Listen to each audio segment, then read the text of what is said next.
Teman-teman semuanya, selamat datang kembali di sesi kelima dari 7 seri Filosofi Underground kali ini. Saya membacakan sedikit aja tata cara. Agar acara ini berjalan lancar, kami mohon kerjasamanya untuk satu, tidak makan dan minum di dalam ruangan. Panitia akan menyiapkan kudapan kecil setelah acara ini selesai. Tidak menyalakan suara ponsel, ya Bapak Adi. Ya. Tidak merokok dalam bentuk apapun, termasuk rokok elektrik, dan menjaga keamanan barang-barang pribadi. Dan kalau nanti ada kebetulan, ya kalau minum di dalam air, minum yang tidak manis dan dalam botol yang tertutup diperbolehkan. Dan kalau siapa tahu teman-teman ada sampah kecil, tisu dan lain-lain, nanti ketika keluar dari ruangan ini harap dibawa juga. Sekali lagi, bagi yang ingin mendapatkan sertifikat, teman-teman dapat langsung mengisi absensi di meja registrasi yang setelah acara ini berlangsung, dan sertifikat hanya akan diberikan kepada peserta yang mengikuti 7 dari 8 sesi.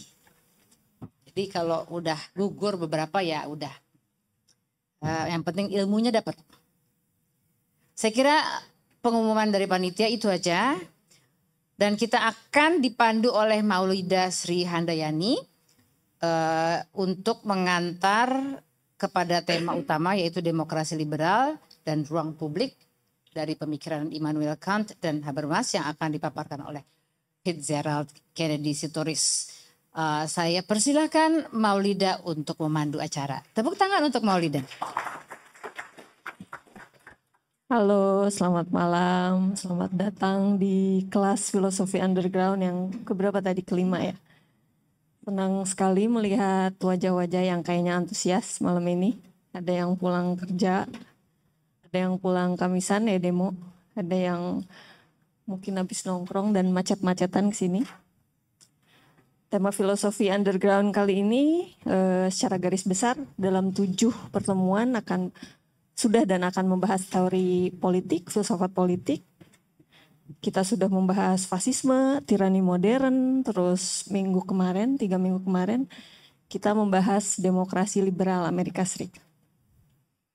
Nah, hari ini kita mundur ke abad 18, ke Eropa daratan, untuk menggali lagi hulu dari pemikiran liberal, tepatnya dari daratan Eropa, dari Immanuel Kant, dari Jerman ya.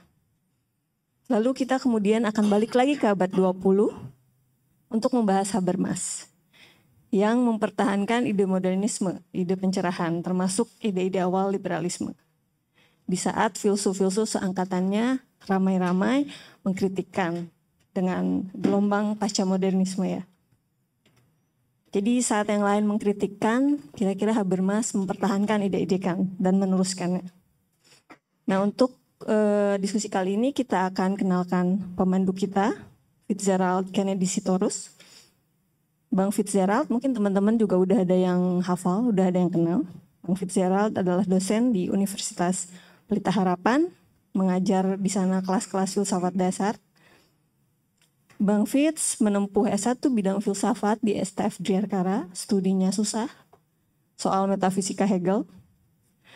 Kemudian melanjutkan S3 di Frankfurt, loncat, nggak S2 dulu, di Frankfurt, Jerman, dengan disertasi yang nggak kalah susahnya, yaitu tentang kesadaran diri transcendental Kant. Nah, Bang Fitzgerald akan menyampaikan apa yang penting dari kedua pemikir tersebut, Kant dan Habermas. Kant menekankan pentingnya rasio dan otonomi individu.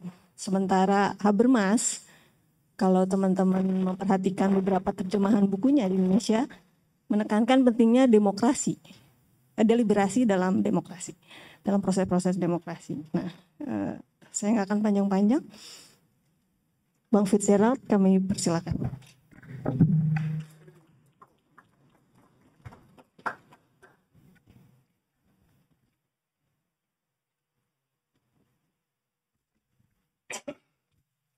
Terima kasih Saudara Maulida. Kemarin kita baru memperingati hari lahirnya Maulid Nabi. Nah, selamat malam rekan-rekan semua. yang selamat datang bertemu kembali di Hutan Kayu. Suara saya secara akustik tidak begitu enak didengar karena lagi ada masalah dengan kerongkongan. Jadi suaranya agak serak. Nah, tema pembicaraan kita hari ini adalah seperti tadi telah dijelaskan oleh Maulida, itu mengenai demokrasi liberal dan ruang publik, Kant dan Habermas ini.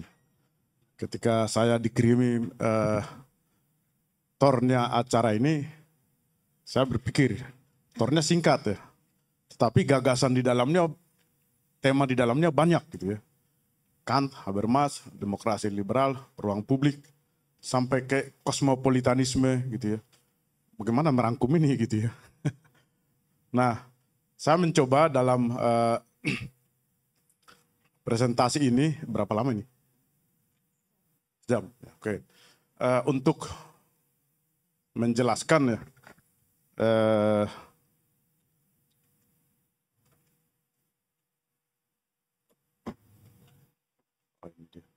untuk menjelaskan bagaimana konsep demokrasi, konsep demokrasi liberal, ruang publik ya dalam pemikiran Immanuel Kant dan Habermas itu. Ini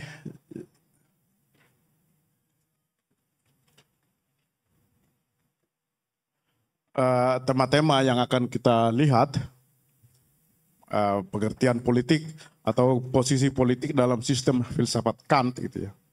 Jadi Kant itu seorang filsuf yang membangun sistem filsafatnya secara arsitektonik gitu, ada strukturnya. Jadi tidak sembarangan ngomong ini itu dan segala macam, melainkan dibangun secara dengan susunan tertentu, diturunkan ini masuk ke sini, ini masuk ke sini, ini bagian ini gitu ya. Jadi sehingga kita bisa melihat di mana kedudukan sebuah tema dalam sistem itu gitu ya. Lalu mengenai konsep rasio Vernunft, kurang N-nya, sebagai basis sebagai politik gitu ya. Lalu state of nature sebagai asal-usul negara, karena asal-usul negara itu juga akan mempengaruhi nanti konsep dia mengenai hukum gitu ya. Apa itu hukum, apa itu politik, dan apa itu negara hukum gitu ya. Lalu mengenai kebebasan, hukum dan hak milik, lalu ruang publik dalam pengertian Habermas yang merupakan, bisa dikatakan merupakan konkretisasi dari konsep Vernunft Kant dalam bidang politik gitu ya. Lalu demokrasi deliberatif sebagai alternatif atas demokrasi liberal. Jadi demokrasi di Indonesia kita sering berbicara mengenai demokrasi liberal, tapi Habermas itu melihat kelemahan dan ancaman atau potensi negatif dalam demokrasi liberal itu, ya. Jadi di sini kita berbicara mengenai bagaimana konsep demokrasi liberal dikritik tentu dengan pengalaman-pengalaman historis Eropa atau Jerman lebih tepat, sehingga Habermas bisa melihat bahwa demokrasi liberal itu juga sebenarnya tidak cukup baik atau tidak cukup tepat, ada kelemahannya. Lalu kemudian ruang publik dan kosmopolitanisme. Nah,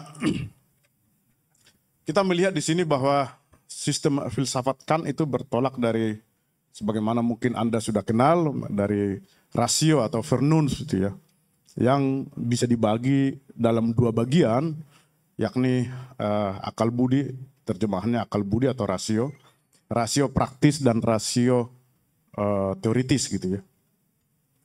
Rasio teoritis atau akal budi teoritis itu yang digunakan untuk mencari prinsip-prinsip pertama, syarat-syarat kemungkinan ilmu pengetahuan. Jadi bagaimana ilmu pengetahuan itu mungkin, apa syaratnya, apa pengandaiannya, itu yang dibahas oleh dia dalam buku yang terkenal itu Kritik Akal Budi Murni, yang saya pikir di ruangan ini telah beberapa kali dijadikan menjadi tema pembicaraan ya, tema diskusi gitu ya. Lalu kemudian akal budi praktis. Jadi akal budi itu hanya satu, tapi ada fungsinya, kegiatannya atau bidangnya itu terbagi dua ya. Akal budi praktis itu yakni akal budi yang bekerja ya atau digunakan berdasarkan kebebasan ya, kebebasan manusia, karena itu manusia itu bebas gitu ya. Jadi akal budi itu yang bersifat praktis itu membicarakan ya prinsip-prinsip pertama yang mengatur tindakan gitu ya. Jadi kalau akal budi teoritis itu hanya di dalam kepala, apa prinsip-prinsip pertama yang memungkinkan terjadinya pengetahuan teoritis, akal budi praktis itu berbicara mengenai prinsip-prinsip pertama di luar diri gitu ya, yang mengatur tindakan gitu ya. Jadi ada filsafat di dalam kepala, katakan begitu, ada filsafat di luar tubuh kita karena kita harus bertindak sesuai dengan kebebasan kita. Ya, itu yang kemudian dibahas dalam akal budi praktis, dan di situ termasuk etika dan filsafat hukum gitu ya.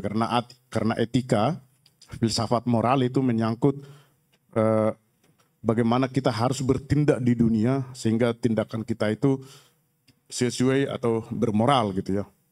Demikian juga filsafat hukum gitu ya, juga politik. Nah, jadi kan merumuskan ini, dan itu yang disebut metafisika ya. Karena sebagai prinsip-prinsip pertama ya yang menjadi pengandaian itu tidak mungkin generalisasi sebagaimana metode induksi generalisasi dari pengalaman.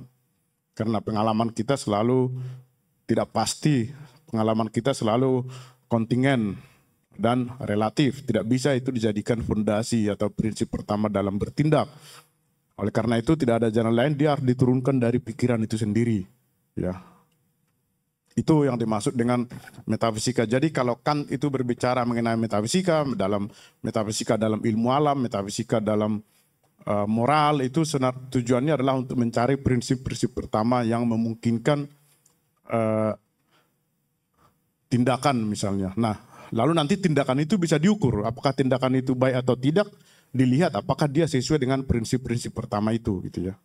Dalam moral juga begitu. Ditentukan prinsip-prinsip yang memungkinkan moral, lalu untuk melihat apakah tindakan itu bermoral, cukup dilihat apakah dia sesuai dengan prinsip-prinsip pertama itu gitu ya. Jadi penilaiannya bukan berdasarkan suka atau tidak suka, tapi menjadi rasional dia. Nah, lalu akal budi praktis itu mencakup metafisika moral, metafisik der Sitten ya. Jadi prinsip-prinsip normatif dalam tindakan ya. Nah, tadi tindakan itu menyangkut tindakan eksternal di luar diri kita ya. Nah, itu metafisika moral. Karena itu metafisika moral itu terbagi dua. Itu filsafat moral, etika gitu ya. Filsafat moral, etika, lalu filsafat hukum. Nah, filsafat moral, karena filsafat hukum itu juga menyangkut tindakan ya. Filsafat moral juga tindakan, tapi itu di dalam diri gitu ya. Filsafat moral itu menyangkut penggunaan kebebasan pada wilayah internal batin gitu ya. Jadi kalau Anda misalnya mendengar etika deontologi atau imperatif kategoris dalam Immanuel Kant, itu adalah konsep-konsep dasar dalam filsafat moralnya. Apakah tindakan itu bermoral atau tidak, itu tidak bisa dilihat dari bagaimana dampaknya dalam kenyataan. Ya. Itu hanya bisa dilihat dari apakah prinsip-prinsip tindakan itu sesuai dengan nilai-nilai atau metafisika moral itu. Ya. Apakah dia bermoral atau tidak bisa dilihat dari apa dampak tindakan itu. Tapi dilihat dari motifnya, prinsip-prinsipnya gitu ya. Lalu filsafat hukum itu menyangkut pelaksanaan kebebasan pada wilayah eksternal gitu ya. Karena hukum itu menyangkut tindakan di luar diri gitu ya. Nah, politik termasuk di situ. Jadi karena politik juga bagaimana kita berhubungan dengan orang-orang, ya itu juga menyangkut dunia eksternal di luar diri kita. Nah, karena itu filsafat politik itu termasuk ke dalam bagian filsafat hukum, ya. Jadi filsafat politik itu termasuk dalam filsafat hukum. Jadi hukum di atas gitu ya, lalu hukum mengatur politik gitu ya. Nanti kita akan melihat kenapa seperti itu. Tetapi kedua itu kemudian masuk dalam filsafat moral ya.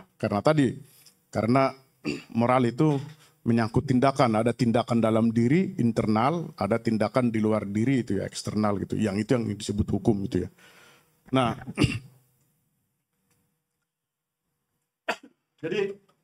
jadi Kant itu menempatkan filsafat politik ke dalam filsafat moral. Dan itu menjadi menarik gitu ya. Kenapa? Pertama bahwa kalau ada filsuf yang mengatakan bahwa politik hanya berurusan dengan perebutan kekuasaan atau bagaimana orang mengelola kekuasaan, ada juga ahli seperti itu, seperti Hobbes misalnya, bagaimana orang mencapai kekuasaan itu kan menolak itu. Politik dan negara itu harus dilihat dalam kerangka moral gitu ya, sehingga bisa dinilai apakah politik itu benar atau tidak gitu ya. Kalau politik hanya menyangkut urusan kekuasaan, maka tentu tidak bisa dinilai apakah itu baik atau tidak gitu ya. Tetapi karena Kant mengatakan bahwa politik itu juga harus dilihat dalam kerangka moral dan negara juga seperti itu, maka politik itu bisa dinilai apakah dia bermoral atau tidak. Dan itu yang persis mau dia katakan gitu ya. Lalu juga nanti dia akan juga menjelaskan bahwa asal-usul negara itu tidak bisa dipahami secara empiris gitu ya. Melainkan harus secara itu tadi rasio praktis gitu ya. Jadi dia akan berbicara mengenai bagaimana negara itu terbentuk berdasarkan rasio praktis. Hanya artinya berdasarkan refleksi belaka tanpa melihat realitas empiris yang melahirkan negara. Karena dalam sejarah, kecuali mungkin dalam negara-negara yang baru terbentuk ya. Tapi kalau negara-negara katakanlah tua seperti dulu, misalnya negara Romawi atau Yunani, kita nggak tahu bagaimana dia sebenarnya terbentuk gitu ya.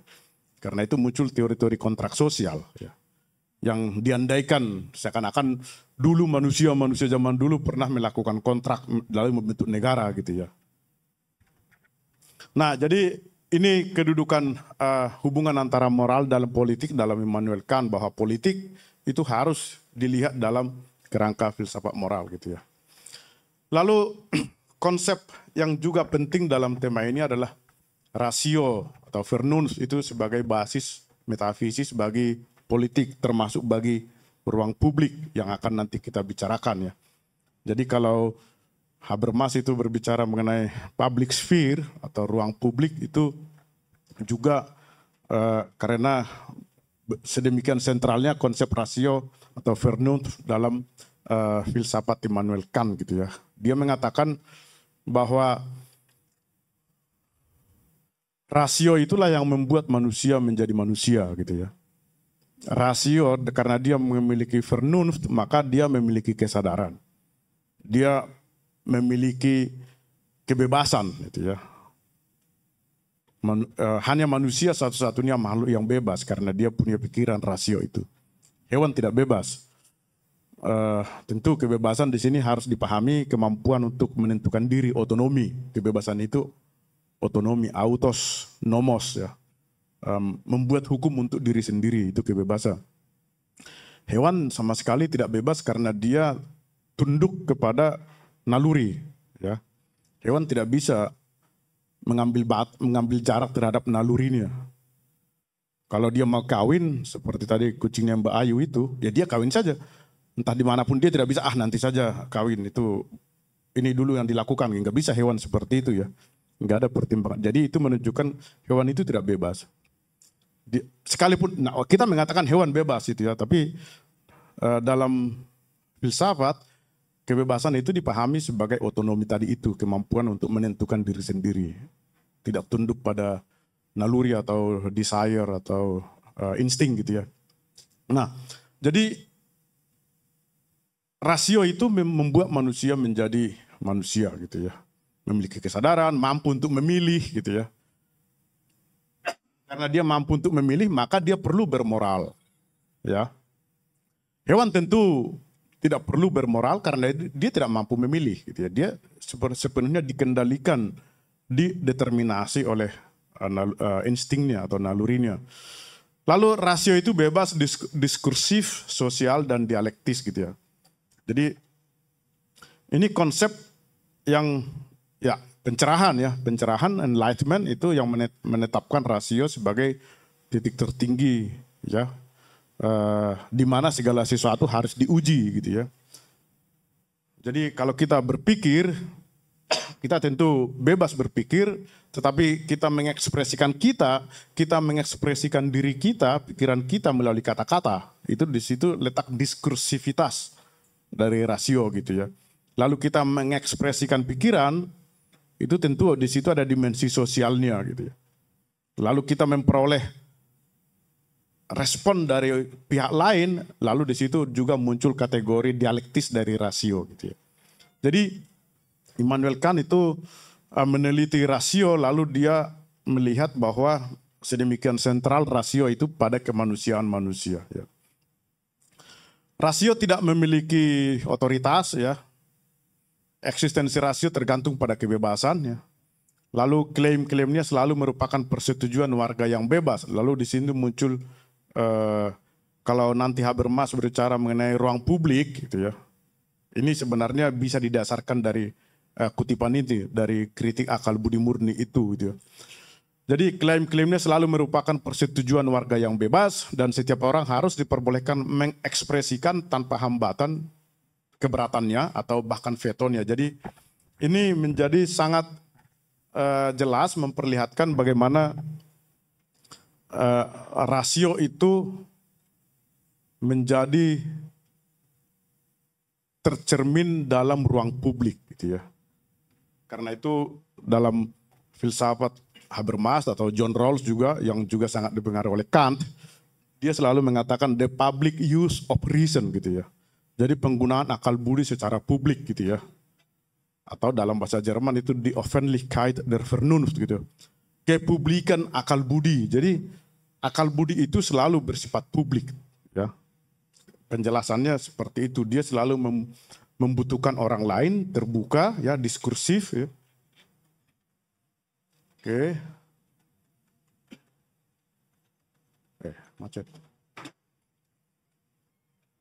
Lalu dia juga mengatakan bahwa rasio itu harus diberi kebebasan total untuk mengejar kepentingannya sendiri, ya. Dan itu menjadi kunci kemajuan. Jadi dia mengatakan, dan saya pikir kita bisa menyepakati itu, menerima itu, bahwa kalau rasio diberi kebebasan mengejar kepentingannya sendiri, ya, kepentingan rasio itu nanti pada slide berikutnya ada saya tulis, kepentingan rasio itu adalah selalu ingin memperluas pengetahuannya, selalu ingin mencari pencerahan gitu ya, selalu ingin memperdalam wawasannya atau memperluas wawasan, itu kepentingan rasio. Karena itu rasio menjadi sangat tepat kalau dikatakan sebagai kunci kemajuan ya. Sekalipun dalam para filsuf misalnya teori kritis, mereka kritis terhadap rasio gitu ya. Tetapi tidak bisa juga disangkal bahwa kalau rasio itu bebas, maka itu menjadi kunci kemajuan. Negara-negara atau masyarakat yang memberi kebebasan kepada rasio itu adalah masyarakat yang maju, yang berhasil mencapai kemajuan. Karena itu biarkanlah musuhmu berbicara atas nama rasio dan seranglah dia hanya dengan senjata rasio gitu ya. Jadi ini kutipan yang seperti politisi ya, tapi sebenarnya ini dikatakan dalam kritik akal budi murni gitu ya, ketika dia berbicara mengenai konsep rasio gitu. Jadi deliberasi ada di sini, deliberasi itu pertimbangan ya, diskusi percakapan ya. Lalu kebebasan rasio ini adalah asal usul asasi rasio manusia ya. Dan karena itu tidak boleh ditutupi dan dihalang-halangi. Jadi ini di sini kita melihat bagaimana dalam politik yang nanti dia akan berbicara mengenai kebebasan ya, bahwa kemajuan dicapai melalui itu sebenarnya semacam basis metafisisnya adalah pada konsep rasio itu sendiri. Dan rasio menjadi hal yang sangat mendasar pada manusia sebagai manusia gitu. Oke. Nah oke, itu tadi semacam pendasaran atas politik gitu ya. Dan ruang publik yang nanti akan dilanjutkan oleh Habermas. Lalu kita melihat sekarang untuk nanti bisa memahami konsep Immanuel Kant mengenai demokrasi dan juga negara hukum dan juga liberalisme. Kita melihat bagaimana Immanuel Kant itu menjelaskan asal-usul negara. Tentu teori yang paling terkenal itu mengenai asal-usul negara itu bertolak dari state of nature itu ya, kondisi alami gitu ya. Jadi para ahli itu membayangkan dulu ada masa ketika manusia masih hidup dalam kondisi pra-komunitas, pra-politis, pra-sosial gitu ya. Jadi seperti orang-orang yang hidup di hutan gitu ya, sendiri-sendiri, itu state of nature ya, sendiri-sendiri tidak berhubungan, mungkin juga mengambil barang-barang dari alam atau benda-benda untuk konsumsi makanan, tidak ada hidup terorganisir ya. Mereka masing-masing mungkin satu keluarga dengan bayangkan bapak, ibu dan anak lalu mengembara atau kemana gitu ya. Itu semacam pengandaian. Itu tentu itu yang disebut dengan state of nature ya. Di situ tidak ada hak milik. Hak milik di situ bersifat sementara, provisional gitu ya. Artinya saya hanya bisa memiliki sesuatu sejauh itu dalam jangkauan tangan saya gitu ya. Karena tidak ada hukum yang mengatur hak milik, kan belum ada masyarakat, belum ada komunitas. Ini prapolitis, negara gitu ya. Nah, itu adalah state of nature. Tentu itu sebuah bukan fakta empiris, mungkin juga seperti itu, tapi kita nggak tahu apakah memang seperti itu gitu.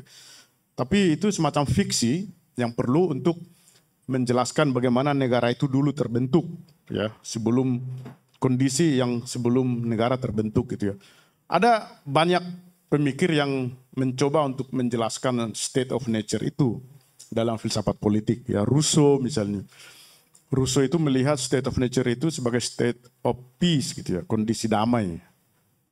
Rousseau itu kan seorang romantik ya, jadi manusia hidup di alam gitu ya. Rousseau itu justru mengatakan bahwa peradaban itu membuat manusia menjadi rusak gitu ya. Korupsi, pencurian itu, hak milik itu membuat orang jadi mencuri. Coba kalau tidak ada hak milik, maka tidak perlu kita mencuri gitu ya, karena semua milik bersama gitu ya. Nah, jadi Rousseau itu melihat state of nature itu sebagai state of peace, semua damai, manusia baik gitu ya. Justru ketika ada negara, ada hak milik lalu menjadi jahat gitu ya. Atau Hobbes yang melihat itu bahwa state of war gitu ya. Omnis belum kontra omnes, perang semua melawan semua, itu Hobbes. State of nature-nya seperti itu. Nanti Kant juga mengkritik itu. Jadi yang menarik dari Immanuel Kant itu adalah nanti kita akan melihat dia selalu bisa memberi penjelasan rasional ya atas sesuatu ya dengan berpikir a priori tanpa merujuk ke kenyataan gitu. Hanya dengan refleksi saja dia bisa mengkonstruksi, mengajukan alasan mengapa seperti itu dan mengapa apa implikasinya gitu ya. Immanuel Kant melihat state of nature itu bukan seperti state of peace atau state of war, bukan ya. Tapi dia mengatakan itu sebagai kebebasan liar yang tanpa hukum gitu ya. Nah, konsep ini penting, kebebasan liar yang tanpa hukum, karena nanti negara adalah di mana ada kebebasan dengan hukum ya. Jadi asal usul tujuan pembentukan negara itu adalah agar kita bebas dan dilindungi oleh hukum gitu ya. Dalam jadi ini kritik dia terhadap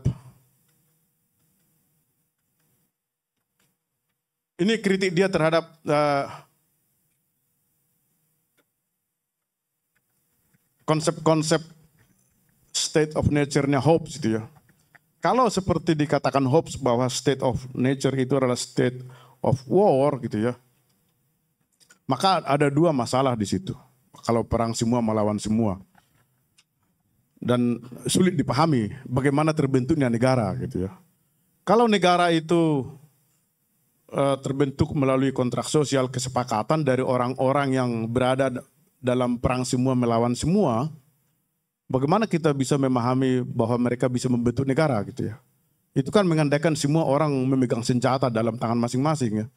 Siapa yang mau lebih dulu percaya meletakkan senjata, ayo kita bentuk negara gitu ya. Bagaimana dia bisa percaya kepada orang lain?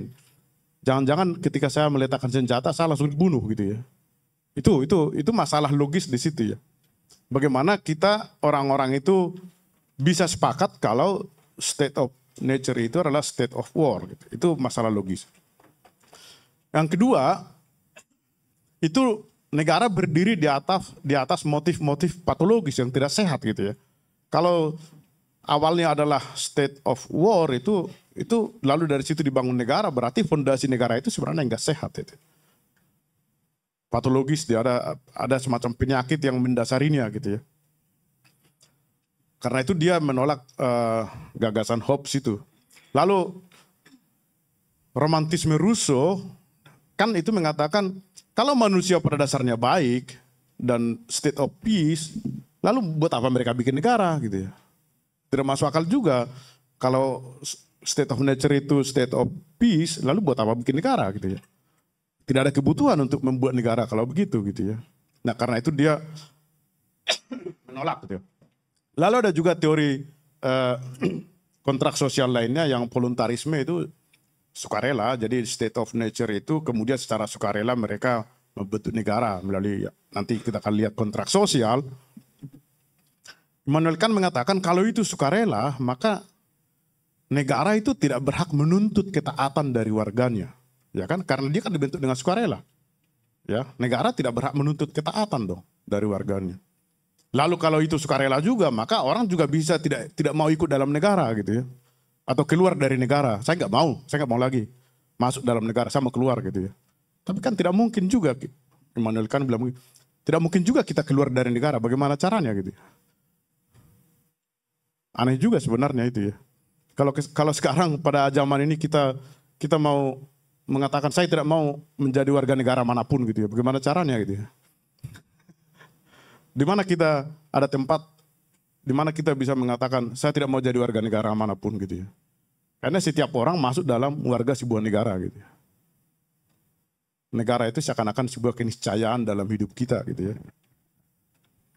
Jadi itu kritik Kant terhadap teori-teori kontrak sosial yang tadi melihat asal-usul dari negara. Nah, jadi dalam state of nature yang dimana tidak ada hukum, karena tidak ada hukum maka tidak ada kebebasan. Ya. Kalau tidak ada hukum maka tidak ada kebebasan. Jadi Kant itu mengatakan bahwa hukum itu tidak membatasi kebebasan. Hukum itu justru memungkinkan kebebasan. Jadi ini sebuah filsafat hukumnya. Kalau tidak ada hukum kita enggak bebas, kita akan selalu terancam. Tidak ada jaminan kebebasan kalau tidak ada hukum. Ya. Biasanya kita memahami kalau hukum itu membatasi kebebasan, tapi kan tidak seperti itu. Justru dengan adanya hukumlah, maka kebebasan kita terjamin. Kita bisa jalan malam misalnya, karena kita yakin kita tidak akan dirampok atau diganggu gitu ya. Kita bebas menaruh mobil kita di luar gitu, karena ada hukum yang menjamin gitu ya. Jadi hukum itu sebenarnya tidak membatasi kebebasan, tapi justru dia harus dilihat untuk menjamin dan memungkinkan kebebasan gitu ya. Nah, karena state of nature itu adalah kondisi tanpa hukum, dia mengatakan itu tentu akan sangat melelahkan gitu ya. Karena tidak ada keamanan, tidak ada hak milik, tidak ada kebebasan, maka dari situ dia mengatakan dengan akal budinya, kata Immanuel Kant itu, akal budi praktis, maka orang-orang dalam state of nature itu bersedia ya, jadi melalui pembatasan kebebasan satu sama lain ya. Jadi mereka akhirnya berbicara sepakat bahwa kita harus saling membatasi kebebasan kita satu sama lain sehingga kita tidak saling membinasakan. Selama tidak ada hukum, maka kita bisa saling membinasakan gitu ya. Karena itu mereka sepakat, ayo kita bentuk negara gitu. Itulah yang disebut kontrak sosial gitu ya. Jadi keluar dari state of nature itu menjadi sebuah keniscayaan. Keniscayaan agar mereka itu harus dilakukan kontrak sosial itu agar mereka tidak saling membinasakan satu sama lain. Ya. Jadi itu karena mereka ingin melindungi diri mereka, kebebasan mereka, maka mereka mau tidak mau saling membatasi kebebasan,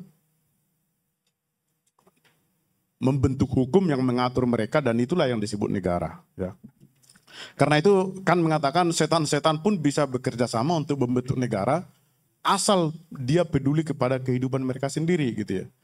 Asal dia takut mati, maka tentu daripada dia dibunuh, yang lain yang satu merasakan itu, yang satu lagi merasakan begitu, maka setan-setan itu pun sebenarnya bisa membentuk negara daripada dia mati gitu ya. Jadi pembentukan negara itu tidak mengandaikan bahwa orang bermoral atau orang baik-baik gitu ya. Oke. Jadi kontrak sosial itu ya memang itu tidak pernah ada dalam kenyataan, itu hanya fiksi juga. Tapi itu perlu gitu ya. Immanuel Kant mengatakan kita mesti membayangkan seakan-akan itu pernah ada ya. Dan dengan demikian kita dapat memahami legitimasi negara ya. Nanti mengenai hukum itu ya. Jadi dengan kontrak sosial yang fiktif tidak pernah ada tapi harus dibayangkan itu seakan-akan pernah ada, maka dari situ kita bisa melihat relasi kita terhadap negara gitu ya.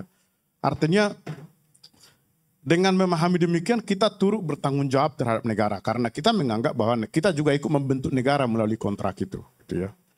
Dan kita juga akan taat kepada negara. Sebab kalau tidak ada negara, maka kita akan kembali kepada state of nature yang menakutkan itu. Ya. Kita juga harus taat kepada hukum. Sebab kalau tidak ada hukum tadi itu, maka kita akan kembali kepada state of nature. Kita nggak bebas gitu ya. Jadi kontrak sosial itu menjadi penting karena dengan demikian ya kita bisa melihat bagaimana kita harus menyikapi hukum dan negara itu gitu ya. Karena melalui kontrak sosial itu kita bisa menjamin kebebasan kita, menjamin kehidupan kita, maka itu sesuatu yang niscaya gitu ya. Karena negara itu niscaya, maka negara berhak ya, berhak memaksa orang untuk menaati hukum. Ya. Dari situ muncul kemudian dasar atau alasan bagi negara untuk dapat melakukan kekerasan kepada pelanggar hukum. Ya. Ini sebuah filsafat hukum dan filsafat politik ya. Ada ahli mengatakan negara melakukan kekerasan, apa alasannya gitu. Immanuel Kant dengan mudah bisa menunjukkan apa alasannya. Kalau negara tidak melakukan memaksa orang untuk taat hukum, maka secara teoritis tentu kita akan kembali kepada state of nature, mau enggak gitu ya. Jadi itu alasannya. Jadi di sini dia memberikan alasan bahwa negara itu berhak melakukan kekerasan untuk memaksa orang menaati hukum. Dengan itu tadi agar kita jangan kembali ke situasi pranegara gitu ya. Oke. Jadi ini arti negara hukum gitu ya. Jadi Immanuel Kant itu mengatakan dengan tadi kebebasan tanpa hukum, ya kebebasan liar tanpa hukum. Tapi negara kemudian didirikan lalu kebebasan kita menjadi terjamin. Kita bisa bebas karena ada hukum yang melindungi kita gitu ya. Karena itu menurut Immanuel Kant negara itu adalah sebuah fenomena hukum dan di sini kita melihat dari penjelasan tadi alasan pendirian negara adalah karena untuk ada hukum. Tujuannya juga adalah demi kepastian hukum itu ya. Dan untuk menjamin kebebasan itu. Itulah yang disebut dengan negara hukum sebenarnya, Rechtsstaat itu ya. Jadi dasar negara, bentuk negara dan tujuan negara untuk menjamin kepastian hukum agar kebebasan orang terjamin. Itu ya. Jadi bukan seperti yang sering dikatakan oleh pejabat kita, oh ini negara hukum gitu ya. Hanya misalnya kalau koruptor diadili, seakan-akan dengan itu cukup mengatakan oh ini negara hukum gitu ya. Negara hukum itu jauh lebih luas dari situ. Dia juga harus, tujuan negara itu adalah untuk semata-mata untuk menegakkan hukum gitu ya. Nah ini yang menarik kemudian. Jadi Immanuel Kant bilang negara itu tidak dimaksudkan untuk menciptakan kesejahteraan warganya. Ya, itu menarik juga. Jadi negara itu tidak perlu mau berpretensi agar warga itu sejahtera dan bahagia, enggak. Ya, atau untuk menciptakan komunitas politis yang baik, atau untuk menjamin iman dan gereja gitu ya. Juga tidak untuk memelihara kehidupan manusia. Itu bukan urusan negara katanya. Negara itu hanya untuk menjamin kepastian hukum, cukup. Agar kebebasan setiap orang terjamin. Apa masalahnya kalau negara mau bermaksud membuat warganya bahagia? Itu menjadi negara yang despot, dia bilang. Karena dia memaksakan sebuah konsep kebahagiaan tertentu yang belum tentu orang lain terima gitu ya. Sebenarnya komunis juga kan seperti itu ya. Jadi ada tujuan tertentu, konsep yang dijadikan tujuan, lalu semua orang dipaksa harus ikut tujuan itu ya. Padahal belum tentu semua orang ingin ikut ke situ gitu. Immanuel Kant mengatakan ya, bentuk pemerintahan yang terbaik bukanlah yang mampu membuat warganya hidup paling bahagia, melainkan warganya yang merasa bahwa hak-haknya dilindungi, dipastikan paling maksimal, udah itu. Mengenai bahagia itu urusan masing-masing orang. Ada orang bahagia menjadi hidup seperti ini ya urusan dia. Yang penting jangan mengganggu orang lain gitu ya. Itu tadi hukum itu, melindungi. Jadi terserah Anda mau dengan cara apa bahagia, silakan. Negara tidak mengurusi itu gitu. Nah, di situ kebebasannya ya. Jadi Immanuel Kant itu sebenarnya mau memastikan agar kebebasan, karena itu nilai intrinsik manusia kebebasan itu, dan itu karena rasio itu ya. Jadi negara hukum itu seperti itu. Dia hanya ingin atau bertujuan untuk memastikan bahwa hukum itu harus dipastikan berfungsi. Karena itu di negara seperti yang dibayangkan oleh Immanuel Kant itu hukum menjadi sangat penting. Semua hal harus ada hukumnya gitu ya. Bahkan hal-hal yang paling kecil.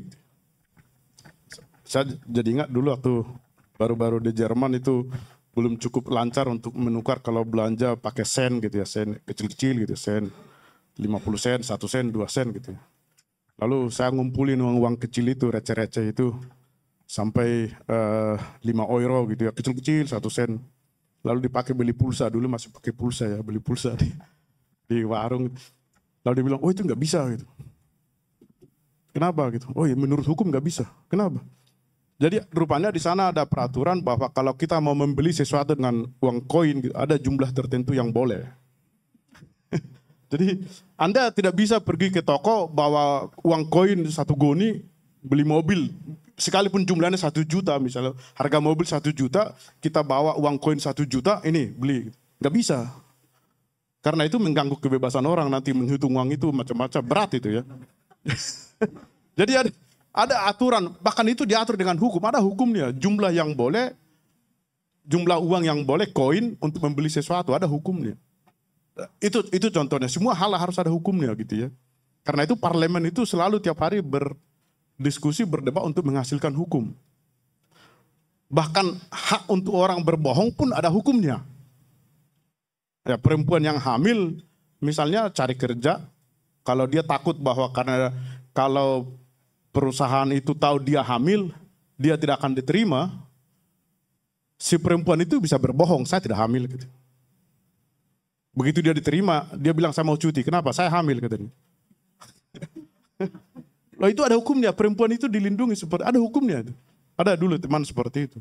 Loh kau kan hamil, ya tapi saya akan berbohong. Loh kok bisa? Ada hukumnya, saya dilindungi, saya bisa berbohong katanya. Karena saya khawatir kalau saya ngaku saya hamil, saya tidak akan diterima katanya. Oleh karena itu saya berbohong saja dan ada hukum untuk itu. Nah seperti itu, jadi semua hal diatur dan dipastikan gitu ya. Sehingga kebebasan setiap orang itu terjamin. Itu. Kita tentu masih jauh dari situ, kondisi itu ya. 15 menit lagi. Oke, jadi ini. Kalau jadi negara itu menjadi formal tadi ya. Hanya bentuk yang memastikan, tidak mengurusi isinya apa gitu ya. Dia tidak menuntut kebahagiaan seperti ini gitu ya. Ini ada pertanyaan, kalau negara itu menentukan isi kebahagiaan, misalnya seperti negara kita bertujuan memajukan kesejahteraan umum itu mungkin membuat kita bukan lagi menjadi negara yang bebas karena isinya sudah ditentukan gitu ya. Karena itu misalnya di KTP mungkin kita harus beragama, bla bla bla gitu, banyak diatur agar kau bahagia gitu ya. Padahal belum tentu kita bahagia dengan cara seperti itu gitu ya. Mungkin saja kita memiliki konsep kebahagiaan yang lain gitu ya. Oke.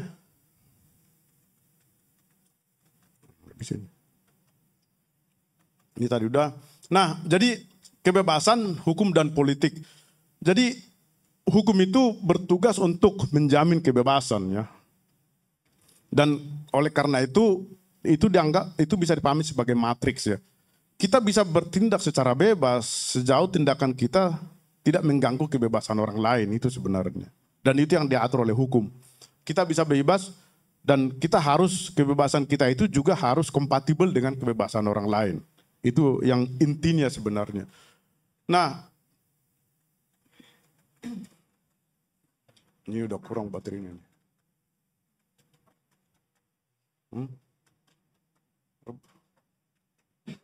Nah ini jadi kebebasan dan hak milik. Karena itu hak milik jadi hak milik itu bagian dari kebebasan. Ya, hak milik itu bagian dari kebebasan. Karena saya bebas dalam wilayah batin saya, oke. Tapi di sisi lain kebebasan itu juga tereksternalisasi ya dalam tindakan. Dan itu terrealisasi dalam hak milik. Hak milik itu adalah ruang atau ruang kebebasan kita. Artinya ini saya nggak bebas menggunakan ini karena ini bukan punya saya, gitu ya. Tapi handphone itu punya saya bebas itu ya. Jadi ruang kebebasan kita itu hak milik itu sebenarnya. Karena itu hak milik harus dilindungi dan diatur juga, sebab itu adalah tanda dari kebebasannya. Semakin banyak hak milik, semakin orang memiliki properti banyak, berarti ruang kebebasannya semakin besar. Karena itu misalnya budak tidak punya hak milik, properti, karena dia tidak bebas gitu ya. Nah, negara seperti yang dibayangkan oleh Immanuel Kant itu juga mengatakan bahwa negara itu perlu mengontrol hak milik. Jadi sebenarnya Immanuel Kant itu lebih cocok dianggap sebagai republikan, bukan demokrat ya. Republik ya. Karena dia mengatakan orang tidak boleh seenaknya memperlakukan hak miliknya sebenarnya. Mengapa? Dia mengatakan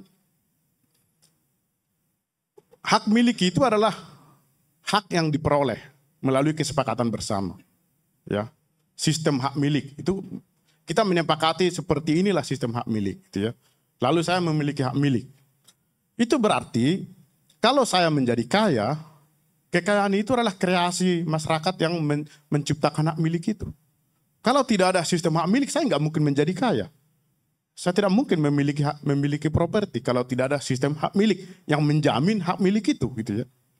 Karena itu kan Immanuel Kant bilang, bahkan hak milik pun itu orang tidak boleh menggunakan hak miliknya dengan cara yang tidak rasional menurut orang-orang yang menciptakan sistem hak milik itu. Gitu. Kenapa? Karena saya juga ikut berpartisipasi pada eksistensi hak milikmu itu. Gitu ya. Jadi kalau orang kaya, dalam hal ini, orang kaya, masyarakat juga turut menciptakan kekayaan itu melalui sistem hak milik. Gitu ya. Jadi itu disebut kreasi sosial dan itu menjadi sangat tepat juga misalnya untuk, saya pikir, saya tidak tahu konsep CSR itu ya, Corporate Social Responsibility, itu sebenarnya bisa fondasinya di sini. Karena kekayaan entah itu perusahaan atau individu sebenarnya bukan hasil usaha dia sendiri, tapi juga prestasi masyarakat itu yang menciptakan sistem hak milik sehingga dia bisa memiliki kekayaan itu seperti itu. Coba kalau tidak ada hak milik, dia tidak bisa memiliki itu gitu ya. Nah, karena itu kalau dia memiliki properti, dia juga harus, pemerintah berhak mengontrol itu agar properti itu jangan digunakan dengan cara-cara yang bertentangan dengan kesepakatan oleh masyarakat yang menciptakan hak milik itu. Sebab kalau masyarakat yang menciptakan hak milik itu menarik diri dari perjanjian yang menciptakan sistem hak milik, maka dia tidak punya hak milik lagi nanti. Misalnya dia bisa dirampok, dia bisa protes gitu ya. Jadi itu logikanya. Jadi kalau masyarakat itu dibantu oleh negara untuk memiliki misalnya properti atau rumah, tujuannya di situ bukan karena charity, tapi justru agar menjaga sistem hak milik itu tetap terjamin gitu ya, atau kepastian hukum gitu ya. Nah, jadi sebenarnya karena itu lebih cocok dikatakan bahwa Immanuel Kant itu seorang republikanis gitu sebenarnya daripada demokrat itu. Nah, ini Habermas ruang publik Öffentlichkeit itu ya. Jadi itu sebenarnya semacam konkretisasi dalam bidang politik dari apa yang dikatakan oleh Kant mengenai tadi rasio atau Vernunft itu ya, bahwa akal budi atau rasio itu selalu bersifat publik, terlibat ya. Jadi apa yang terdapat di ruang publik itu sebenarnya adalah rasio kita gitu ya, rasio masyarakat itu ya. Jadi kualitas diskusi di ruang publik itulah kualitas rasio masyarakat gitu ya. Jadi kalau diskusi di ruang publik kita buruk atau rendah ya memang rasio kita seperti itu gitu ya. Jadi itu menurutkan dan menurut saya itu benar juga gitu ya. Kalau diskusi di ruang publik buruk ya memang begitulah kualitas rasionya gitu ya. Nah, ini penjelasan mengenai bahwa ruang publik itu yang pertama sekali diteliti oleh Habermas dan itu tema untuk habilitasinya untuk jadi profesor, itu menjadi sebuah kategori baru ya. Tadinya cuma ada negara dan masyarakat, tapi sekarang muncul ada ruang publik gitu ya. Jadi ruang publik itu secara ringkas untuk menghemat waktu adalah semacam wilayah atau forum di antara warga negara di mana masyarakat itu membicarakan nasib mereka satu sama lain. Itulah ruang publik. Sekarang kita berada dalam ruang publik seperti ini. Di situ mereka mendiskusikan oleh apa yang perlu dalam kehidupan mereka, ya, dalam politik atau apapun itu, pokoknya kepentingan-kepentingan publik dibicarakan di situ. Itu sebenarnya ruang publik ya. Ini bagaimana tinjauan historis, bagaimana ruang publik berevolusi, mulai zaman Renaissance, ketika ruang publik itu masih berupa pasar ya, ekonomi feodal, zaman modern itu muncul kafe ya, public square itu plaza itu ruang publik itu. Lalu zaman modern abad 18 itu ada mulai muncul media massa, televisi, koran dan macam-macam. Itulah ruang publik ya. Instrumen di ruang publik gitu ya. Lalu pada zaman kontemporer, zaman kita sekarang itu yang menjadi pertanyaan sekarang, apakah kita masih memiliki ruang publik? Karena ruang publik itu sangat mengandalkan media massa gitu ya. Media massa lah ruang di mana kita bisa berdiskusi satu sama lain gitu ya. Dan media massa itu menjadi situs deliberasi, percakapan publik ya. Salah satu fungsi media massa kalau kita tahu itu agenda setting. Media massa itu menentukan apa yang perlu untuk diperhatikan dalam kehidupan bersama gitu ya. Dulu pada tahun 80-90-an misalnya surat kabar besar atau Tempo itu masih mengangkat isu-isu penting. Dan itu dibaca orang gitu ya. Lalu kita tahu oh ini penting bagi kita gitu ya. Sekarang orang tidak lagi baca koran, tidak lagi nonton TV, maka dikatakan kematian ruang publik. Karena tidak ada lagi media di mana kita bisa membicarakan kepentingan bersama atau membaca isu-isu yang menyangkut kepentingan bersama. Media-media sosial itu sibuk dengan tema masing-masing gitu, perhatian masing-masing. Jadi ruang publik ini itu menjadi hilang gitu ya. Itu yang mau dikatakan melalui konsep ruang publik ini gitu ya. Kalau dulu kita bisa memahami sebuah masalah dengan membaca koran atau majalah karena di situ ada fungsi untuk sebagai ruang publik itu. Nah sekarang itu yang menjadi masalah dan tidak ada gitu ya. Oke, ini demokrasi. Nah, jadi ruang publik pada Habermas itu menjadi sangat penting dengan konsep demokrasi deliberatif sebagai alternatif atas konsep demokrasi liberal gitu ya. Demokrasi liberal itu dikritik karena demokrasi liberal yang sangat mengutamakan individu, bertolak dari individu, itu bisa menghasilkan keputusan-keputusan politis yang justru anti demokrasi totaliter. Pengadilan Sokrates misalnya itu juga demokratis ya. Naiknya rezim Nazi itu juga demokratis gitu ya. Karena proses dalam demokrasi liberal itu tidak selalu rasional. Itu tergantung kepentingan masing-masing orang. Jadi saya datang ke ruang publik memilih, yang lain juga seperti itu. Proses di situ tidak sering justru bukan atas dasar yang rasional tapi kepentingan itu ya. Dan itu yang justru bisa melahirkan keputusan-keputusan politik yang justru totaliter itu ya. Di situ bahaya dilihat oleh Habermas. Konsep demokrasi liberal yang sangat mengandalkan individu yang bisa bernegosiasi kong kali kong dan segala macam itu ya. Karena itu sering keputusan-keputusan yang dihasilkan melalui demokrasi itu menghasilkan realitas atau keputusan politik yang mengecewakan gitu ya. Itu yang mau dikritik oleh dia. Saya pikir kita bisa melihat itu ya. Sering misalnya hasil pemilu misalnya ya. Sering justru yang terpilih justru yang bertentangan dengan rasionalitas kita gitu ya. Tapi ya itu karena itu tadi itu demokrasi liberal yang dimana individu-individu masuk ke ruang publik lalu menghasilkan keputusan yang sebenarnya tidak rasional itu gitu. Nah karena itu dia mengajukan alternatif demokrasi deliberatif gitu ya. Demokrasi deliberatif itu prosesnya rasional karena di situ para warga di ruang publik melakukan deliberasi, pertimbangan, diskusi satu sama lain gitu ya. Bukan atas dasar kepentingan kelompok atau kepentingan sempit, tapi atas dasar kepentingan bersama, apa yang baik bagi kita gitu. Ada percakapan di situ. Di situ letak kelemahan demokrasi liberal dalam pandangan Habermas dan oleh karena itu dia mengajukan alternatif itu bahwa demokrasi deliberatif itu yang menggunakan tadi media massa sebagai tempat di mana situs deliberasi publik itu berlangsung. Jadi pertimbangan dalam demokrasi deliberatif itu bersifat intersubjektif. Sementara dalam demokrasi liberal itu subjektif. Dengan subjektivitas saya terlibat dalam proses demokrasi gitu ya. Tidak intersubjektif. Nah, karena itu Habermas mengatakan ya dalam konsep demokrasi deliberatifnya, keberhasilan politik deliberatif tidak tergantung pada warga negara yang bertindak secara kolektif.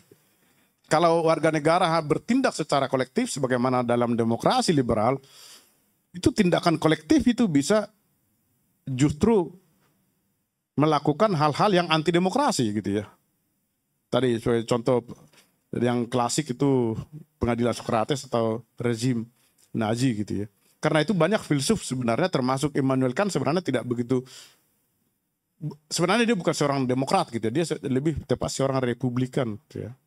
Dan karena itu banyak filsuf yang juga menolak demokrasi sebenarnya karena seperti itu ya. Sering sekali perdebatan dalam ruang publik demokrasi itu tidak rasional gitu, tapi atas dasar kepentingan negosiasi gitu ya. Kong kali kong itu ya. Tapi demokrasi deliberatif yang digagas oleh Habermas tidak seperti itu. Oke, apalagi nih ya. Ini tadi lalu bahwa ruang publik itu bisa terbentuk di mana saja ya. Orang-orang mempercakapkan kepentingan-kepentingan di situ. Lalu, nah, yang kemudian dikatakan oleh Habermas itu, jadi suara-suara di publik itu hasil percakapan itu seakan-akan disuling gitu ya, atau ditangkap atau diperhatikan oleh sistem, misalnya DPR atau legislatif gitu. Pertama tentu seperti ini, lalu ada media massa sebagai situs deliberasi publik, lalu suara-suara di situ nanti menjadi bahan pertimbangan pada legislatif untuk memutuskan menjadi hukum, lalu itu kemudian diputuskan oleh pemerintah menjadi peraturan dalam sistem. Itu prosesnya. Proses dalam deliberasi publik dalam demokrasi deliberatif. Suara-suara itu dipublikasi di media massa, kemudian itu dijadikan bahan dalam pembuatan undang-undang, lalu itu kemudian dieksekusi oleh pemerintah. Itu idealnya konsep demokrasi deliberatif. Yang sekarang apalagi di masyarakat kita itu tidak ada gitu ya. Deliberasi tidak ada, DPR memutuskan hukum, misalnya revisi undang-undang pilkada, kita nggak tahu dari mana tiba-tiba gitu ya. Deliberasinya tidak ada, pemerintah juga. Jadi ruang publik ini tidak berfungsi gitu ya. Itu ada dalam kepala kita masing-masing sebenarnya. Oke, jadi ini bahwa demokrasi deliberatif itu melakukan diskursus rasional karena di situ ada percakapan intersubjektif, tidak berdasarkan subjektivitas sebagaimana dalam demokrasi liberal gitu ya. Oke. Nah, lalu ini ada kritik juga atas demokrasi deliberatif gitu ya. Bahwa tadi yang dikatakan itu ada diskusi deliberasi publik, lalu ada media massa sebagai media menyalurkan suara-suara publik, lalu ada legislatif, ada pemerintah gitu ya. Itu idealnya. Tapi kenyataannya masing-masing ini memiliki kepentingan sendiri-sendiri gitu ya. Masyarakat kepentingannya lain, media massa kepentingannya untuk apa? Untuk untung gitu ya. Apa yang untung itu yang dia publikasikan gitu ya. Clickbait atau segala macam ya. Lalu parlemen juga punya kepentingannya sendiri, gitu. Pemerintah juga punya kepentingannya sendiri gitu ya. Jadi yang diidealkan oleh Habermas itu dalam demokrasi deliberatif itu sering tidak terjadi dalam kenyataan gitu ya. Lalu yang masalah dengan dalam demokrasi deliberatif itu juga bagaimana kalau orang tidak mampu ikut diskusi gitu ya. Karena keterbatasan, kemampuan, ruang, dan waktu untuk ikut menyuarakan suaranya untuk agar diperhatikan. Atau bagaimana kalau orang tidak mau ikut diskursus? Kelompok-kelompok fundamentalis itu tidak mau ikut diskursus ya. Pokoknya benar dia, tidak mau ikut negosiasi atau berdialog gitu ya. Saya yang benar, dia yang harus didengarkan, dia nggak mau mendengar gitu. Bagaimana itu gitu? Saya pikir Habermas tidak punya jawaban untuk itu, tapi bisa dikatakan ini kan berlangsung dalam konteks Eropa yang sudah rasional gitu ya. Jadi karena dia juga mengatakan ya bahwa prinsip dalam diskusi di ruang publik itu adalah ini nih daya paksa argumen yang lebih baik yang tidak dipaksakan. Der Zwang lose Zwang des besseren Argument. Artinya kalau argumen itu lebih baik, maka tanpa dipaksa pun kita harus menerimanya gitu ya. Jadi argumen yang lebih baik itulah yang memaksa kita untuk menerimanya. Itu prinsip yang rasional dalam berdiskusi. The unforced force of better argument gitu ya. Jadi daya paksa yang tidak dipaksakan dari argumen yang lebih baik. Jadi kalau argumen itu lebih baik, maka sekalipun kita tidak dipaksa, kita harus merasa terpaksa untuk menerima itu. Itulah sebenarnya diskusi dalam yang rasional dalam ruang publik. Di masyarakat kita itu sering tidak terjadi. Kita tahu argumen lawan kita lebih benar, tapi kita tetap ngeyel aja, tidak mau terima gitu ya. Ya, jadi itu tidak rasional gitu ya. Karena itu tidak bisa melakukan pencerahan gitu ya. Oke. Nah ini tentu kita sudah tahu bersama masih ada ruang publik dan masih relevankah media massa.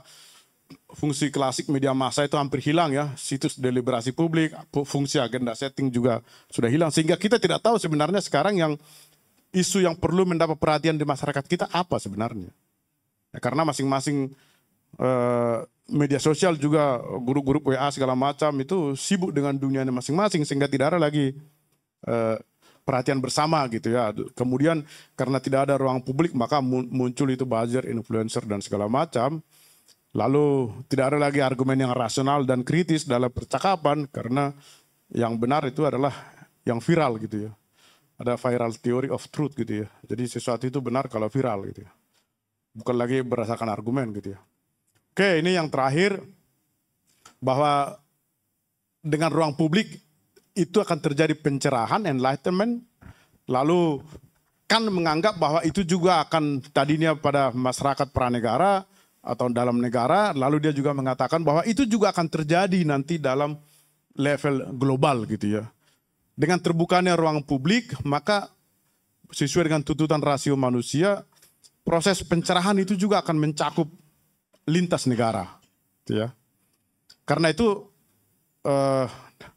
dia mengatakan itu tadi yang saya ceritakan mengenai PBB itu ya, itu juga seperti itu, ada proses ruang publik global gitu ya.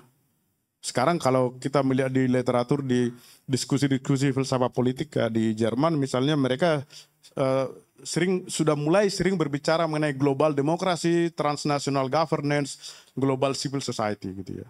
Semakin mengglobal, dan itu karena semakin terbuka ruang publiknya ya. Memang misalnya PBB sekarang masih sering bertindak tidak sebagaimana yang diharapkan, tapi apa yang dikatakan Kant itu bukannya sama sekali tidak benar, karena sekarang kita sering melihat ya tindakan-tindakan politis yang mengatasnamakan kepentingan global manusia, misalnya global warming, keadilan atau demokrasi, hak asasi manusia misalnya. Terlepas dari perdebatan mengenai itu, tetapi bahwa pencerahan dalam dimensi yang lebih global itu terjadi sebenarnya. Dan itu karena menurut dia, karena rasio kita itu selalu ingin ya, selalu bersifat diskursif, selalu ingin memperluas wilayahnya, wawasannya gitu ya, mendorong pencerahan dan selalu ingin melakukan pencerahan. Itu sebenarnya hakikat dari rasio kita. Saya pikir saya akhiri di sini, agar kita bisa diskusi lebih panjang. Terima kasih. Tepuk tangan buat Bang Fitzgerald Kennedy Sitorus. Duduk Bang. Saya nggak akan komen dulu karena 40 menit lagi waktunya. Silahkan kalau ada yang mau nanya atau diskusi. Yang depan.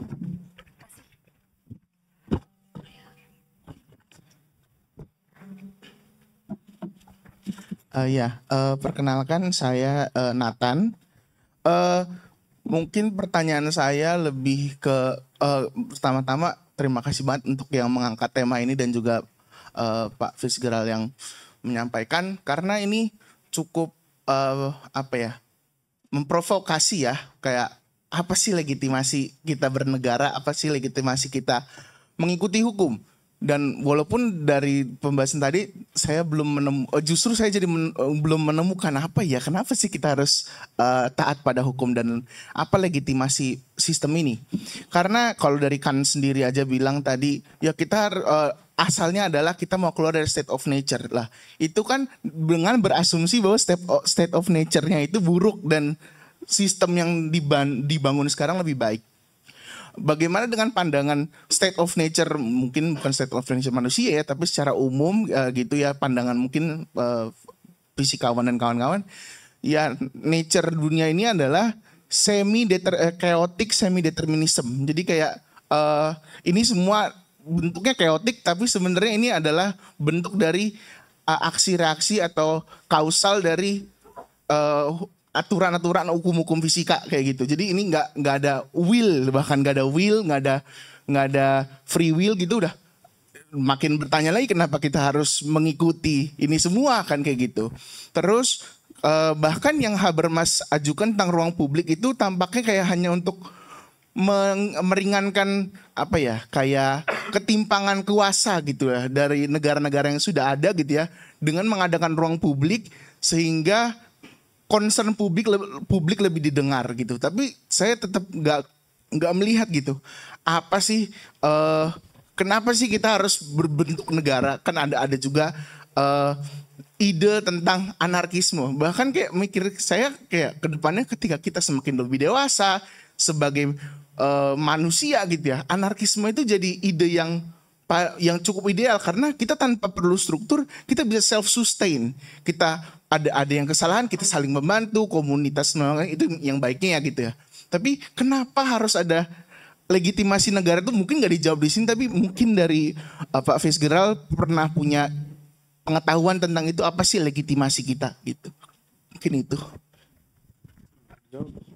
Oke, ini bisa dijawab dengan singkat ya.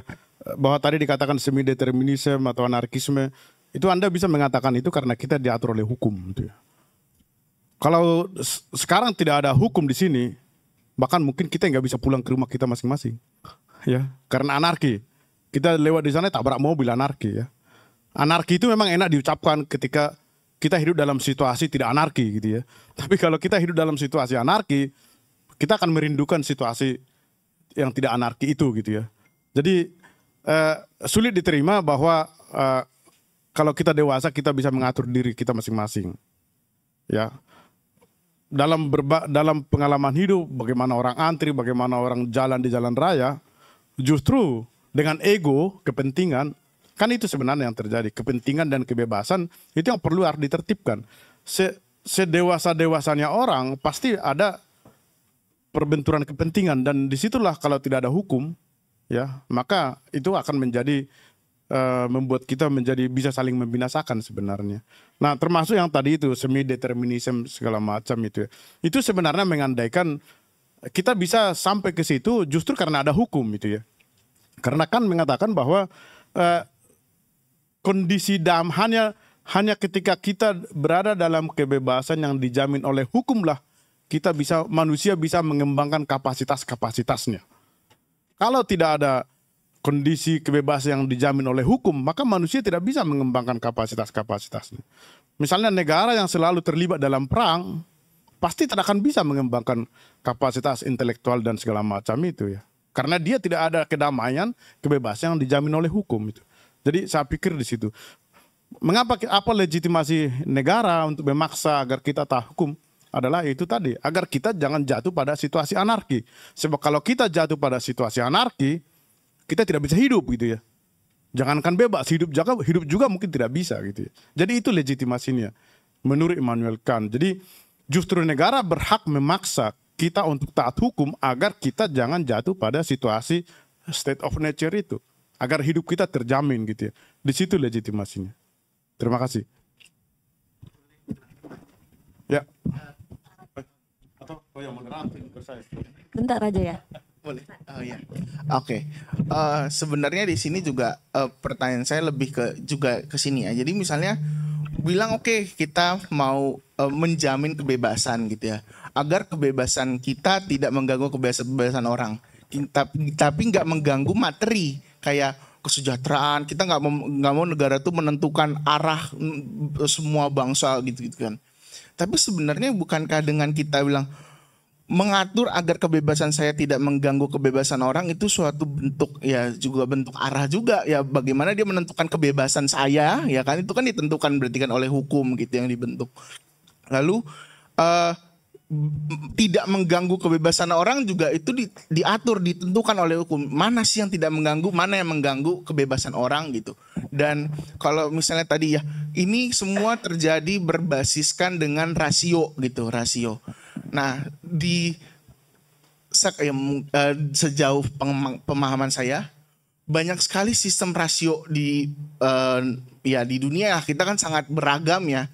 Pola pikir kita di sini sama pola pikir orang-orang di daerah sana, apalagi Indonesia sangat beragam. Mereka punya banyak sekali rasionya. Yang mana yang dijadikan patokan gitu kan? Beratnya di Indonesia adalah saking beragamnya gitu. Tampaknya sulit banget nih untuk memenuhi, untuk menjaga agar semuanya itu terpenuhi, agar semuanya itu terdengar, semuanya terakomodir. Nah, itu bagaimana? Saya melihat di sini agak-agak ada dilema gitu di sini ya. Mungkin itu.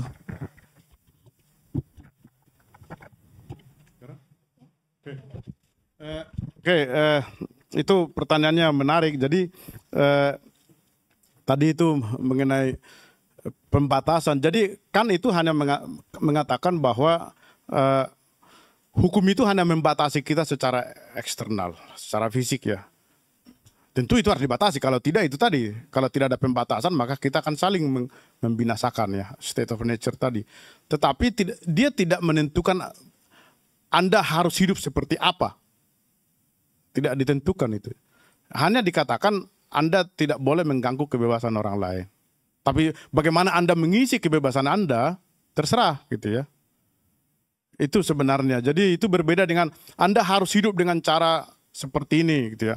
Misalnya itu yang tadi saya katakan dengan ya, ideologi komunisme bahwa semua kita harus semua menjadi milik bersama gitu ya. Jadi ada yang ditentukan gagasannya yang harus diikuti negara komunis, Korea Utara atau apapun seperti itu. Ada gagasan tertentu, konsep tertentu di mana manusia diarahkan. Nah, Immanuel Kant tidak. Dia hanya saling membatasi satu sama lain secara kompatibel. Jadi kita bebas dan kebebasan kita tidak boleh mengganggu kebebasan orang lain. Itu sebenarnya yang mau dikatakan. Bagaimana Anda menggunakan kebebasan Anda, itu hak Anda. Apakah Anda mau beragama atau tidak, mau peduli kepada saudara atau tidak, gitu ya. Mau apapun itu terserah Anda, tapi ya Anda tidak boleh mengganggu kebebasan orang lain. Mengapa? Ya itu tadi, agar kita jangan kembali kepada situasi alami itu, state of nature itu. Itu sebenarnya yang mau dikatakan. Tadi dia nanya juga soal rasio di Indonesia beda-beda. Mungkin yang ditanyakan adalah apakah ada semacam universalitas rasio? Nah, Itu. Karena beragam ini rasio, bagaimana kita bisa, itu kan tadi kan semua aturan dan segala macam itu kan dibuat berdasarkan argumen tadi kan, tapi struktur berpikir orang kan bisa beda-beda, apalagi beda suku, mereka punya beda apa tuh, ya beda cara pandang mengenai dunia lah gitu. Jadi bagaimana ini semua diakomodir gitu loh dalam satu sistem seperti itu. Nah, yang beda. jawabannya seperti ini. Maka itu tergantung dari apa itu negara gitu ya. Negara adalah kesatuan sekelompok manusia dalam satu hukum yang sama. Ya. Jadi ada satu hukum yang menjadi pedoman seluruh manusia yang ada di situ. Terserah Anda punya rasio apapun, terserah. Tapi ada satu hukum yang harus ditaati gitu ya. Karena Anda tidak bisa dengan rasio Anda mau hidup seperti apapun lalu itu mengganggu rasio orang lain juga gitu ya. Jadi tetap kerangkanya di situ adalah bahwa kebebasan kita harus kompatibel dengan kebebasan orang lain. Itu jadi karena negara itu didefinisikan sebagai sekelompok manusia yang hidup di bawah hukum yang sama, itu pengertian negara pada Immanuel Kant. Maka terserah Anda mau memiliki rasio apapun, tapi ada hukum ya. Karena itu dikatakan kontrak sosial itu sebenarnya tidak lain dari institusionalisasi hukum yang mengatur kita gitu. Itulah negara sebenarnya. Terserah Anda mau memiliki rasio apa.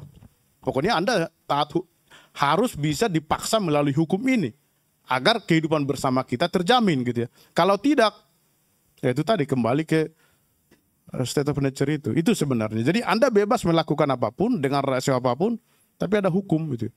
Saya pikir itu sangat masuk akal ya. Tidak bisa kita mengatakan oh rasio saya seperti ini gitu ya. Tidak bisa. Kita negara ini adalah keinginan atau kehendak publik umum gitu ya. Ya, pertanyaan selanjutnya. Cek, berarti Nama. oh nama Zofir. Berarti Karena dalam gelap tadi. oh iya betul. Ya. Pertanyaan gelap. Ini pertanyaan gelap lagi nih. Berarti saat kita moral standar itu diatur oleh siapa? Maksudnya balik lagi pada akhirnya kan tadi bilang ingin menghindari subjektivitas. Paradoksnya adalah tetap kepala manusia tetap ada ada ruang publik yang di rely on itu loh, bahwa ada pembicaraan publik membentuk isu dan itu nanti didefinisikan oleh pembuat aturan. Berarti kan itu ada kumpulan subjektif yang distrukturkan lagi kan. Berarti kan ada pembentukan moral standar gitu. Maksudnya pokoknya ada struktur. Nah itu siapa? Apakah moral standar itu akan fluid? Ataukah ternyata ada ini itu saya misalnya secara moral dan etik itu berarti fluid dong kalau bagikan. Ya itu tergantung publik aja mau gimana. Berarti saat Hitler melakukan itu ya tetap juga apa bedanya dengan deliberatif itu. Pada akhirnya kan masyarakat pun menghendaki dengan pemikiran yang sama. Subjektifnya pun tetap menghendaki dengan pemikiran yang sama. Gitu Pak. Ini nanya pemikiran Kant atau Habermas? Oh dipisah ya? Jadi gini. Maksudnya strukturnya sama, berarti tetap ini dong subjektivitas manusia yang membentuk moral. Berarti bagi mereka berdua moral itu adalah barang fluid. Immanuel Kant tentu belum melihat sebenarnya Habermas itu tiba pada demokrasi deliberatif itu berdasarkan pengalaman Perang Dunia Kedua kan. Karena tadi itu bahwa tidak cukup hanya masyarakat bertindak secara kolektif. Kalau masyarakat bertindak secara kolektif, itu juga bisa menghasilkan keputusan yang totaliter, tidak manusiawi gitu ya. Nah, Immanuel Kant tentu tidak melihat itu. Immanuel Kant pada zamannya hanya melihat bahwa dengan konsep rasio yang diskursif itu dia berpikir sudah cukup kalau orang berdialog satu sama lain, berdiskusi gitu ya di ruang publik gitu. Tidak, itu yang dilihat oleh dia, tapi kemudian ada pengalaman Perang Dunia Kedua itu yang kemudian membuat Habermas melihat bahwa demokrasi liberal itu juga tidak cukup bisa dipertahankan karena pengalaman itu gitu. Nah, moral standar saya tidak tahu tadi persisnya seperti apa yang mau Pak Jofri katakan atau tanyakan, bahwa moral tentu itu pada wilayah batin gitu ya. Yang penting Anda tidak boleh mengganggu orang lain gitu ya. Bahwa Anda selingkuh di ruang privat ya itu urusan Anda. Negara tidak masuk ke situ gitu ya. Itu maksudnya. Jadi negara itu tidak mengurusi moral itu ya. Negara hanya mengurusi tindakan-tindakan eksternal gitu ya. Kalau Anda tidak bermoral lalu Anda mencuri, itu dihukum karena Anda mengambil milik orang lain, bukan karena moral Anda buruk gitu ya.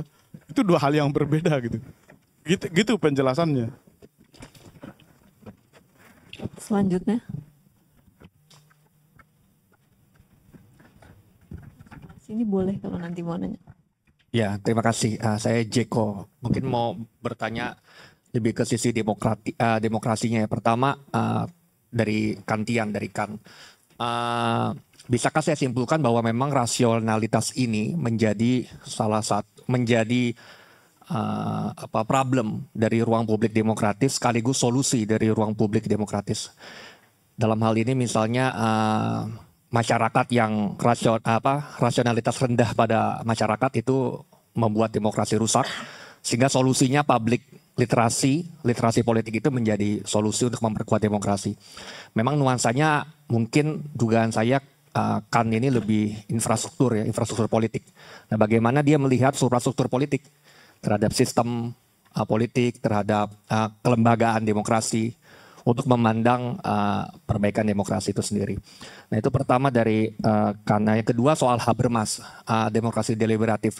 Bagaimana Habermas memandang tujuan dari demokrasi deliberatif itu? Apakah memang harus pada goal konsensus?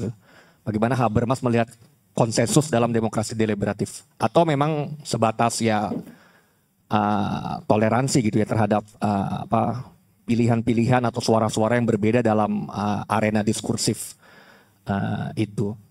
Lalu kalau iya jawabannya apa bedanya gagasan Habermas soal demokrasi deliberatif ini dengan konsep Pancasila, musyawarah untuk mufakat? Itu mungkin dua pertanyaan saya. Terima kasih. Mau jadi jawab. Oke, jadi demokrasi deliberatif itu mengandaikan konsensus memang. Jadi orang harus ada mutual understanding. Dan itu dicapai melalui deliberasi itu intersubjektif. Gitu ya. Nah, bedanya dalam demokrasi liberal saya pikir mutual understanding itu tidak ada. Dan juga tidak perlu karena orang hanya bertolak dari kepentingannya. Kalau ada kepentingan bersama, ya misalnya dalam memilih seorang pemimpin, ya, atau dalam menghasilkan keputusan, ya itu sah, mayoritas ada di situ. Nah, demokrasi liberal itu sangat mengandaikan konsep mayoritas itu ya. Tapi demokrasi deliberatif tidak. Itu justru mutual understanding, harus ada konsensus gitu ya. Memang ini sebuah konsep yang ideal gitu ya. Tetapi jangan lupa konsep yang ideal itu bukannya tidak berguna, itu justru perlu menjadi acuan. Tujuan kita harus bisa melakukan deliberasi sedemikian rupa sampai kita bisa mencapai mutual understanding gitu ya. Artinya gini, demokrasi liberal itu sesuai dengan konsep suara terbanyak, individu-individu, itu bisa saja misalnya menghasilkan sebuah keputusan yang sebenarnya bertentangan dengan rasionalitas gitu ya. Tapi demokrasi deliberatif itu tidak mungkin karena tadi ada intersubjektivitas di situ, ada percakapan di situ. Dia tidak mungkin menghasilkan sesuatu keputusan atau tindakan yang bertentangan dengan rasionalitas karena mereka berdiskusi gitu ya. Misalnya di ruangan ini kalau kita bisa mengatakan memilih melalui voting suara terbanyak, kita bisa saja menghasilkan keputusan yang tidak rasional gitu ya. Apa misalnya? Tapi kalau itu melalui deliberasi, ada perdebatan, ada percakapan, itu sulit terjadi ya. Keputusan-keputusan yang totaliter atau yang tidak sehat itu sulit terjadi karena ada deliberasi itu, konsensus itu. Sulit orang banyak konsensus untuk melakukan sesuatu yang jahat gitu ya.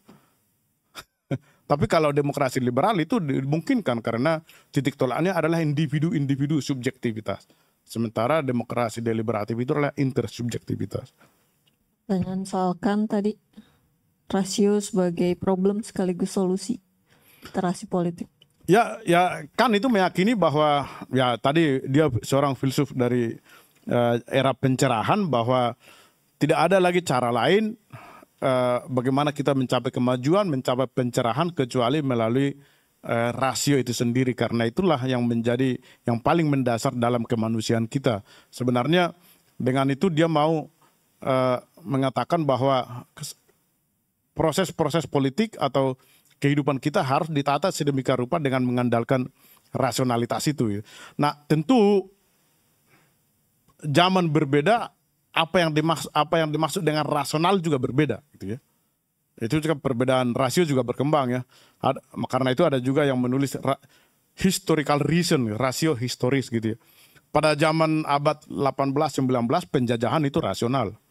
Ya, tapi sekarang tentu dengan perkembangan rasio dan karena rasio itu selalu melakukan pencerahan yang dilakukan oleh Immanuel Kant. Sekarang penjajahan itu tidak rasional lagi gitu ya. Itu jawaban kalau menurut pandangan Kant gitu ya. Oke, sebelah sini. Bentar. Oke, baik, terima kasih. Harus free. Iya, nggak usah duduk aja, nggak usah disorot. Oke, baik, nama saya Rega. Saya ingin bertanya, Rega.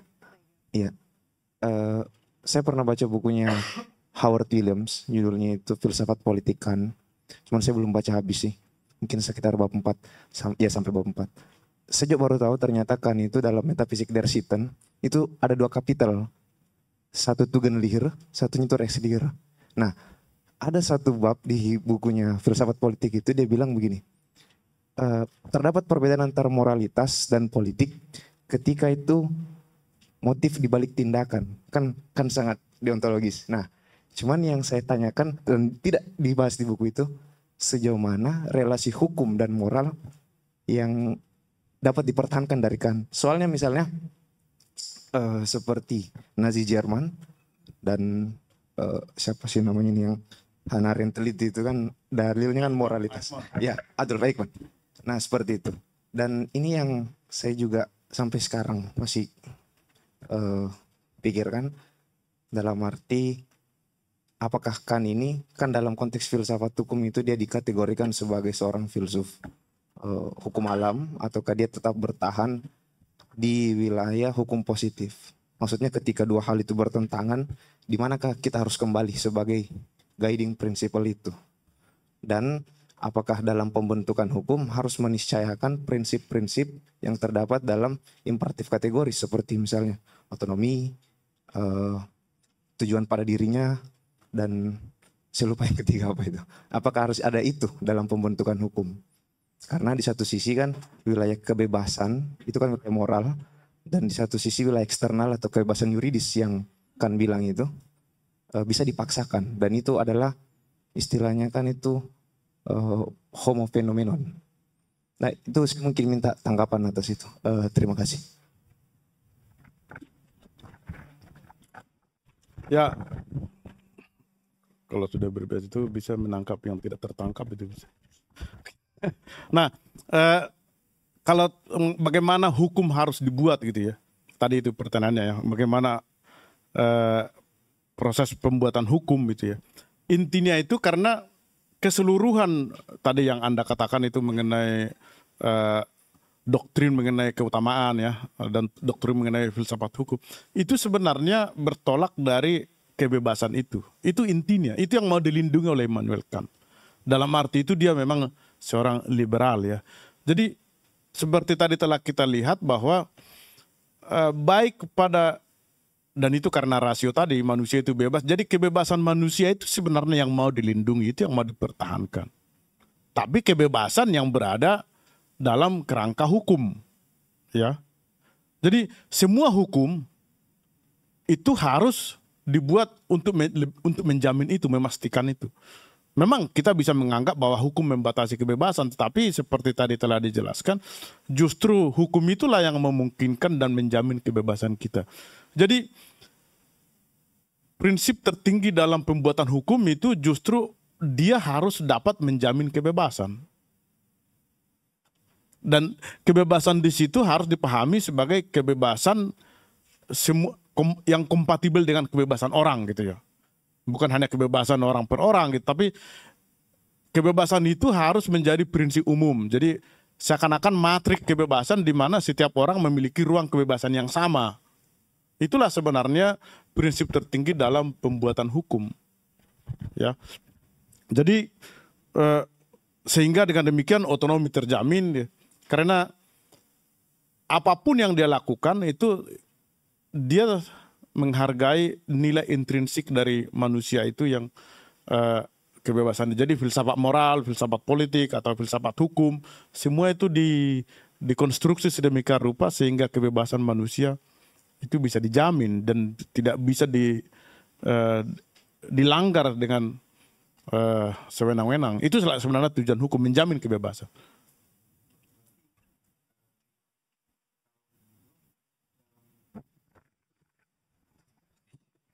Berarti kalau begitu dalam konstruksi Kantian ini, hukum dengan moralitas itu dia sejalan dan mustahil bertentangan. Karena titik tolaknya adalah semua yang membuat itu mengandaikan bukan mengandaikan, ia secara hukum bebas secara negatif dan ia membuat hukum untuk menjaga kebebasan yang negatifnya itu. Berarti konstruksi berpikirnya mustahil ada kebebasan yang mustahil ada sesuatu yang melanggar kebebasan ketika diterapkan dalam hukum. Karena titik tolaknya adalah guiding principle menjaga otonomi moral.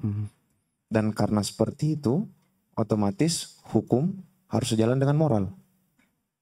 Ataukah dia memang bisa bisa bertentangan tapi dalam hal tertentu.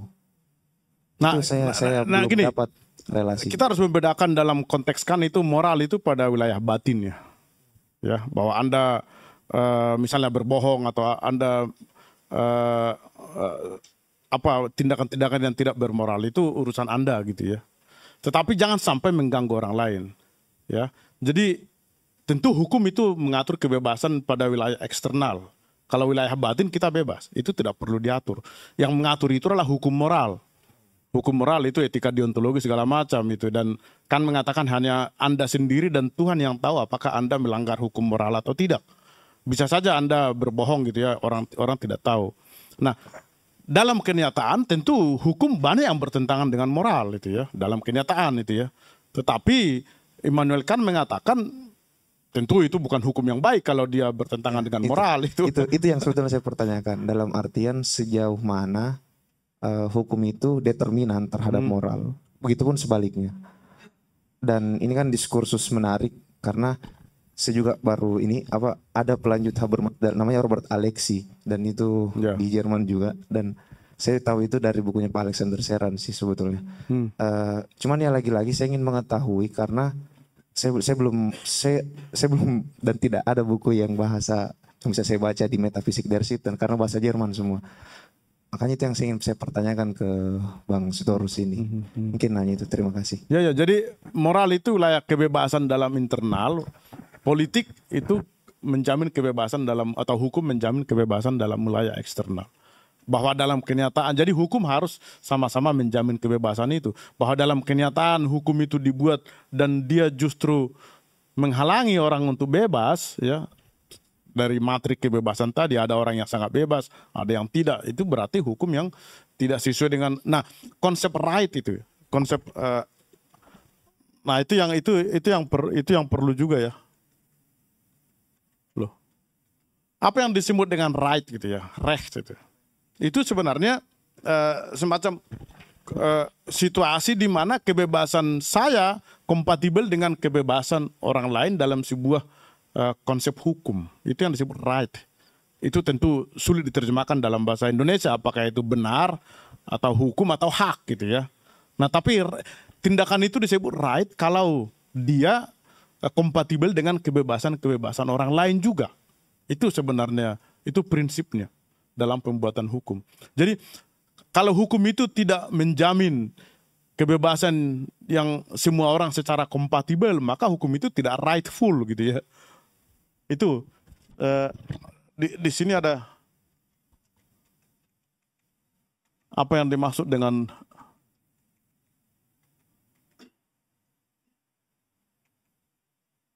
ini keseluruhan kondisi di mana pilihan satu orang dapat disatukan pilihan orang lain sesuai dengan hukum kebebasan universal. Jadi setiap tindakan itu benar jika dapat koeksis dengan kebebasan setiap orang sesuai dengan hukum universal. Itulah prinsip dalam pembuatan hukum. Dan hukum itu right. Kalau seperti itu, ini sulit diterjemahkan ini. The universal law of right gitu ya. Dalam bahasa Indonesia saya nggak tahu apa terjemahannya. Ya, hukum universal hukum itu. Ya. Nah itu kata yang sulit diterjemahkan right itu. Tapi pengertiannya seperti itu. Dan itu harus menjadi prinsip dalam hukum yang sungguh-sungguh merupakan hukum adalah hukum yang bisa menjaga kebebasan orang koeksis dengan kebebasan semua orang gitu ya.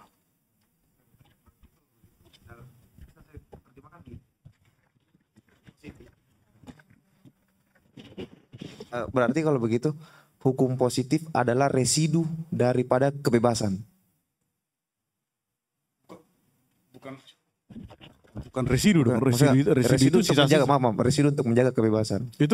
Itu menjadi instrumen dong, instrumen untuk menjaga kebebasan, alat untuk menjaga kebebasan, hukum positif. Oh iya. Oke, terima kasih Pak. Ya. Ada yang lain? Belakang, silakan.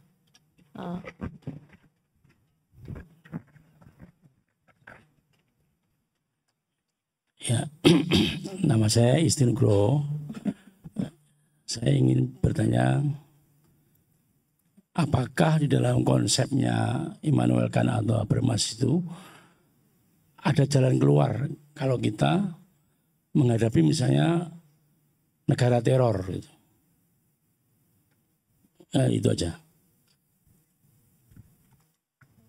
Sempat ada ya nulis soal teror Habermas. Silakan Bang.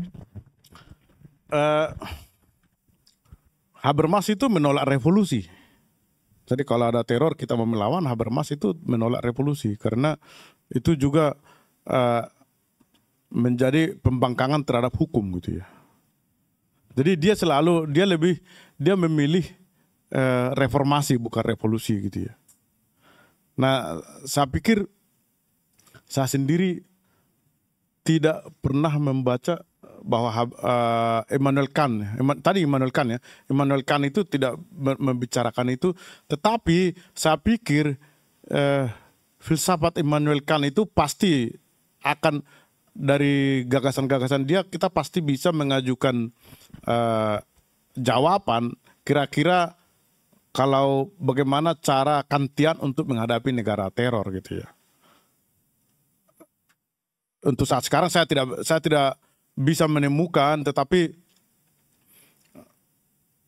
kalau Habermas juga tidak bisa memberikan jawaban untuk itu, saya pikir untuk apa yang terjadi kalau negara melakukan teror gitu ya. Kalau negara dari yang melakukan teror ya atau teror secara umum? Pertanyaannya kalau negara melakukan teror ya? Ya. Kalau terjadi di satu negara itu justru negara yang melakukan terorisme itu melakukan teror kepada masyarakatnya gitu. State terrorism. Ya, itu.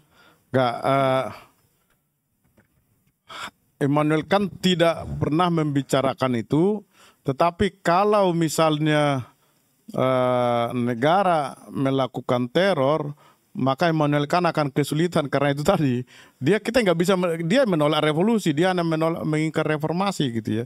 Tapi jelas dia akan mengecam teror itu. Karena itu berarti kembali kepada state of nature. Atau ini negara jadi tidak melakukan fungsinya untuk menjamin kebebasan orang. Ya, karena gini, Immanuel Kant itu menganggap, makanya dia menjadi seorang republikanis sebenarnya karena dia menganggap begini, negara ini adalah hasil penyatuan kepentingan umum gitu ya. Jadi sebenarnya ini kalau negara bertindak maka itu sebenarnya yang bertindak adalah umum, masyarakat yang menyepakati pembentukan negara itu. Karena itu sebenarnya dalam konsep Kant tidak mungkin negara melakukan teror.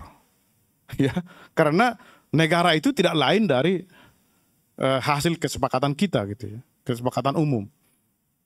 Tidak mungkin negara secara logis melakukan teror gitu ya.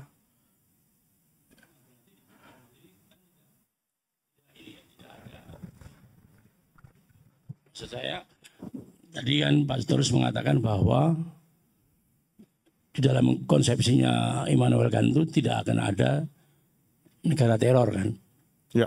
Pertanyaan saya justru, kalau terjadi negara teror itu apakah Immanuel Kant itu punya jalan keluar gitu loh? Sejauh saya baca, dia tidak pernah membahas itu. Apakah kalau negara melakukan teror, lalu apa yang harus kita lakukan? Ya. Kalau misalnya dalam teori-teori politik lain mengenai civil disobedience, itu masih dimungkinkan pembangkangan sipil. Tapi ini kan teror ya. Tetapi saya pikir sesuai dengan konsep dia mengenai negara sebagai hasil dari persetujuan umum, maka dia akan sulit menerima ada negara yang melakukan teror gitu. Saya pikir seperti itu. Tapi saya akan, itu pertanyaan menarik, nanti saya akan cari juga apakah memang kan punya pernah membicarakan itu gitu ya. Terima kasih, itu pertanyaan. Habis. Satu lagi ya. Yang sini deh, dari tadi di sana mulu.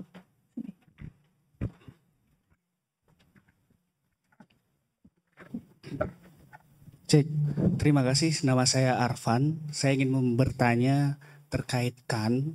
Mungkin Kant ini seorang yang hidup tidak dalam kondisi yang krisis dan hidup dia sangat teratur dan tertib gitu ya. Bahkan dia itu sampai dijadikan jam oleh masyarakatnya untuk kegiatan dia sehari-hari. Jadi dan kehidupan dia juga seorang bangsawan. Jadi subjek yang ditentukan oleh Kant itu kan subjek tertentu gitu. Apakah subjek yang universal atau yang partikular gitu. Dan tadi persoalan negara tadi, prasyarat sebuah negara itu menjadi suatu hal yang mungkin terjadi karena adanya kebebasan. Dan mengapa kebebasan itu menjadi penting? Karena manusia itu memiliki rasio tadi. Apakah subjek yang universal itu, yang ada rasio itu tadi, untuk saat ini yang partikular ada tidak subjek yang tidak rasio? Karena di ruang publik ternyata ada hal yang irasional juga begitu. Apakah Kant juga menanggapi hal ini ataupun di masa dia ia melihat fenomena yang irasionalitas itu tadi? Dan spesifiknya kalau kita lihat ke hukum, ada ditarik dua pengikut dia, Kelsen dan Redbrecht. Kelsen ini hidup juga seorang bangsawan dan menjadi juga petinggi-petinggi hukum. Dia mungkin tidak hidup dalam zona krisis, berbeda dengan Redbrecht. Dia sempat krisis dan dia sempat di jabatannya dicabut, tidak boleh mengajar, dan kemudian pola pikiran dia berubah untuk memandang hukum yang positifis ya ataupun yang mekanistik itu, yang dimana institusi untuk menjaga kebebasan itu ternyata bisa dimainkan. Untuk hal ini kita kenal dengan legalisme otokratik gitu.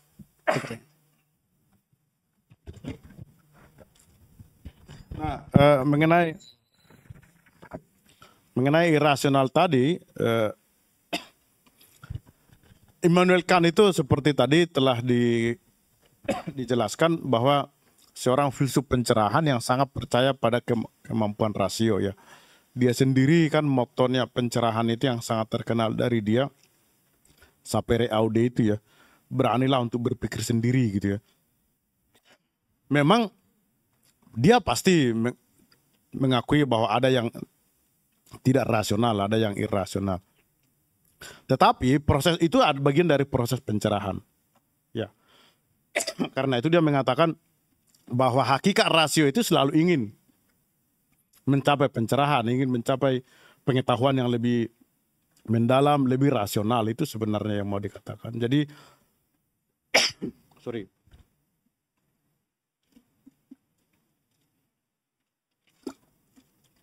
Jadi sekalipun ada yang irasional, itu tetap bagian dari rasionalitas itu sebenarnya. Sorry, saya batuk. Itu yang pertama. Yang kedua,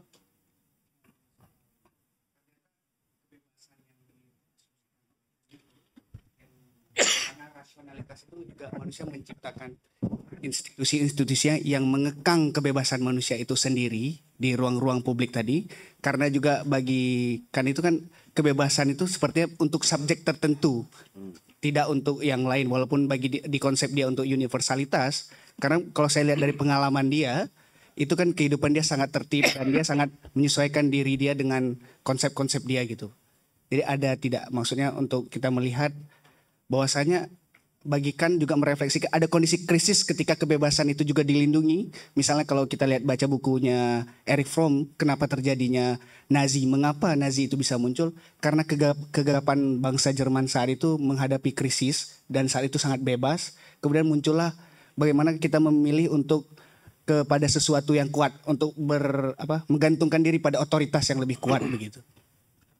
nah itu tentu penjelasan Erich Fromm ya mengenai bagaimana Nazi. Tapi kalau penjelasan, kita juga bisa mengajukan penjelasan Kantian kepada mengapa Nazi itu bisa muncul, itu karena manusia tidak berani berpikir ya. Tadi Eichmann itu ya, Eichmann itu tidak berpikir itu ya. Dia yang menganggap itu sebagai rutinitas itu ya. Lalu itu muncul Nazi. Makanya the banality of evil itu adalah kalau manusia tidak menggunakan pikirannya. Nah itu pasti, bukan pasti, itu adalah kira-kira jawaban Kantian terhadap asal-usul Nazi itu gitu ya. Jadi mengapa mereka muncul, Nazi yang totaliter itu, diktator itu muncul karena manusia tidak menggunakan pikirannya. Tetapi kalau tadi dikatakan ada lembaga-lembaga yang membatasi kebebasan, ya dalam praktek itu selalu ada. Jadi gini, filsuf itu sebenarnya sebagaimana Habermas dan lain-lain itu menciptakan konsep-konsep ideal yang menjadi acuan kita dalam bertindak, itu sebenarnya. Jadi filsuf itu kerjanya seperti itu. Plato mengkonstruksi negara ideal, Aristoteles juga, Descartes, semua, Karl Marx menciptakan konsep masyarakat yang ideal itu. Semua filsuf itu mengkonstruksi yang ideal-ideal itu, ya. Untuk apa? Untuk acuan gitu ya. Jadi dalam filsafat yang ideal itu dasolen, dalam masyarakat kita sering itu kan teori ideal, itu nggak ada gunanya. Justru itu sangat berguna gitu ya. Karena itulah menjadi acuan kita dalam bertindak gitu ya. Itulah menjadi acuan kita dalam menjalankan negara, dalam bertindak secara moral itu ya. Jadi itu seperti filsuf itu kerjanya seperti menggantungkan bintang di langit, lalu itu menjadi acuan bagi para pelaut gitu ya. Itu sebenarnya. Nah, karena itu sulit dia atau jarang filsuf itu menjawab pertanyaan-pertanyaan konkret yang sangat spesifik. Misalnya kalau negara melakukan teror gitu, atau ada lembaga yang justru membatasi kebebasan gitu ya. Karena itu kan bertolak dari realitas empiris. Sementara filsuf itu mengkonstruksi sesuatu yang ideal, lalu menjadi acuan kita gitu. Jadi saya pikir seperti itu ya, bahwa ada dalam praktek, tentu praktek selalu berbeda, dalam kenyataan selalu berbeda dari teori gitu ya. Ada lembaga yang membatasi kebebasan, ada pemerintah yang tidak benar, memang gitu ya. Jadi saya pikir kita perlu memahami itu sehingga kita bisa lebih melihat sebenarnya pekerjaan filsuf itu seperti apa gitu ya. Tidak semua pertanyaan bisa dijawab, karena yang ideal itu biarpun itu filsafat praktis, ternyata nggak praktis juga gitu ya. Karena tetap itu dalam teori gitu ya. Ya kan, teorinya Lenin mengenai revolusi emang bisa dijalankan persis seperti itu dalam kenyataan, kan tidak bisa gitu ya. Teorinya Marx yang filsafat praktis juga tidak bisa juga. Karena itu tetap pada level teori gitu, teori mengenai praksis gitu ya. Bukan praksis itu sendiri gitu ya. Jadi ya mungkin itu keterbatasan filsafat ya. Tidak bisa menjawab semua pertanyaan praktis, fenomena-fenomena partikular yang muncul, tetapi barangkali itu juga sekaligus kekuatannya karena dia mengajukan kepada kita konsep-konsep yang bisa menjadi acuan ya, dalam berpikir atau bertindak gitu. Saya pikir seperti itu. Terima kasih.